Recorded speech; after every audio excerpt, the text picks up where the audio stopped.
کے ان کو عزت بھی دی اور ہماری کمیونٹی کو راشن بھی دیا. یہ بہت بڑی بات ہے کیونکہ ہم ہمیشہ کی طرح دیکھتے ہیں ہماری کمیونٹی کو لوگ نظر انداز کرتے، ان سے بات کرنے کے لیے ان کے ساتھ بیٹھتے نہیں. تو فرسٹ آف آل پاکستان کی تاریخ میں اگر دیکھا جائے ٹرانسجینڈر کو گورنر ہاؤس میں بلا کر ان کو راشن بھی دیا جا رہا ہے اور ان کو عزت بھی دی جا رہی ہے. اگر میں پھر بات کرتی ہوں حاجی غلام علی صاحب کے بارے میں اور میئر کے بارے میں، کیونکہ اس نے ہمارے لیے ٹرانسجینڈر کے لیے اسکل ڈیولپمنٹ پروگرام کے لیے انہوں نے اعلانات کیے. وہ چاہ رہے کہ ہماری ٹرانس کمیونٹی باعزت روزگار کر سکے، باعزت وہ جاب کر سکے، کیونکہ ہماری کمیونٹی بھی کام کر سکتی ہے اگر ان کو نوکری دی جائے. تو ان کی خواہش یہ تھی کہ ہماری کمیونٹی اچھی طریقے سے ایک پلیٹ فارم پہ بیٹھ کر اپنی ٹرانسجینڈر کا نام بھی روشن کرے اور پاکستان کا نام بھی روشن کرے. اس کے علاوہ میں یہ کہنا چاہتی ہوں ہمارے وزیر اعظم صاحب کو، میں یہ کہنا چاہتی ہوں جس طرح آپ ہر انسان کے لیے سوچتے ہیں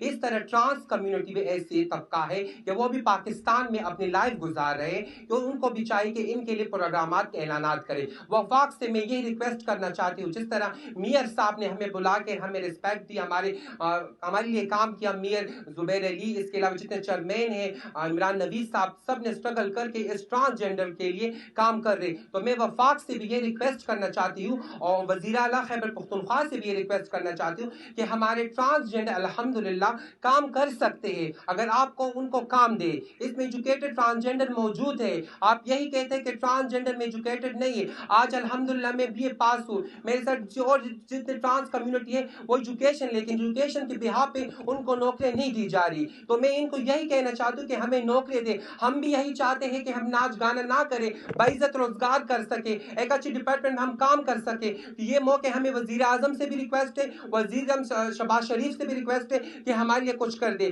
اگر پھر ہم ہیلتھ کی بات کرتے ہیں، آپ خود سوچیں کہ ہیلتھ ڈپارٹمنٹ میں ہر کسی کے وارڈ موجود ہوتے ہیں لیکن ٹرانسجینڈر کے وارڈ نہیں ہوتے. جب وہ بیمار ہو جاتے ہیں تو وہ لوگ گھومتے ہیں کہ ہم کون سے وارڈ پہ جائیں. تو ہمارے لیے گورنر صاحب نے اسپتالوں کے ان سے رجوع کیے کہ ان کے لیے وارڈ کیے جائیں. یہ بڑے انیشیٹو ہے کیونکہ ہمیں جاج اپنی کمیونٹی کو جب گورنر ہاؤس میں دیکھ رہی ہوں تو مجھے خوشی کے آنسو آ رہے کیونکہ ہم نے 76 سال میں گورنر ہاؤس کا گیٹ نہیں دیکھا تھا. آج ہم گورنر ہاؤس میں بیٹھے ہیں تو یہ بڑی پراؤڈ کی بات ہے ہماری کمیونٹی کے لیے بھی ہے کیونکہ یہ بڑا سٹیپ ہے. تو میں گورنر غلام علی صاحب کی بڑی مشکور اپنی کمیونٹی کی طرف سے اور حاجی زبیر علی صاحب کی بڑی مشکور میئر کی کہ اس نے ہماری کمیونٹی کو انسان کی نظر سے سمجھا اور ان کو انسان کی نظر سے وہی چیزیں دی جس طرح اور لوگوں کو دی جا رہی. تو بڑی مہربانی، تھینک یو سو مچ. میں پھر بھی یہی کہنا چاہتا ہوں کہ لوکل گورنمنٹ کو، وزیر اعلیٰ صاحب کو، وزیر اعظم صاحب کو میں یہ کہنا چاہتی ہوں کہ ہم کام کر سکتے ہیں. آپ ہمیں انسان کی نظر دیکھیں کیونکہ یہ کمیونٹی بھی اپنے آپ کو اپنے ناچ گانے سے نکلنا چاہتی ہے کیونکہ یہ ناچ گانے میں تنگ ہو چکے ہیں. آپ دیکھتے کہ خیبر پختونخوا میں روزانہ کے بہاف کے ٹرانسجینڈر کے ساتھ وائلنس ہوتے. یہی بھی یہ چاہتے ہیں کہ ہم اپنے انسان کی نظر سے انسان کی طرح ہم کام کر سکیں. تو میں تمام کمیونٹی کے سے وزیر اعظم صاحب کو یہ کہنا چاہتی ہوں کہ اس بار آپ ہمارے لیے بھی ہر ڈپارٹمنٹ میں نوکری کا ہمارے لیے سوچیں کیونکہ ہم باعزت روزگار اور باعزت انسان کی طرح لائف گزارنا چاہتے ہیں کیونکہ ہم پاکستان میں رہتے ہیں. ہم پاکستان کا نام روشن کرنا چاہتے ہیں کیونکہ ہمارے ساتھ جب بات ہوتی تو پاکستان کی ہوتی ہے تو ہم چاہتے ہیں کہ ہم اپنے پاکستان کا نام اچھی طریقے سے روشن کر سکتے ہیں. بڑی مہربانی ہے. پھر بھی میں اپنی کمیونٹی کی طرف سے اور فنکار کمیونٹی کی طرف سے، سیدہ خان کی طرف سے، سب کی طرف سے، میئر غلام علی صاحب اور ہمارے جو گورنر صاحب ہیں اس کی بڑی میں مشکور ہوں. تھینک یو سو مچ. ان لوگوں نے ہمیں آج بڑی عزت دی. Thank you so much.